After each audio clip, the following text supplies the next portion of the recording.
धरती साक्षी है, माता सपुरा के ओत्र से पैदा लिए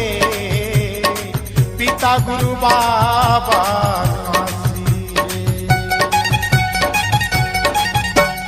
धगर धगर काया परत रहे, पूंजामा पारस लौकत रहे, दांत बती सो चमके ऐसे, हीरा मोती जड़े हवे जैसे,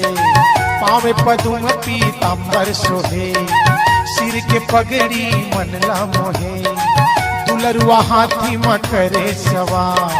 हाथ में धरे राजा नंगी तलवार, अगल बगल अंग रक्षक खड़े, आगे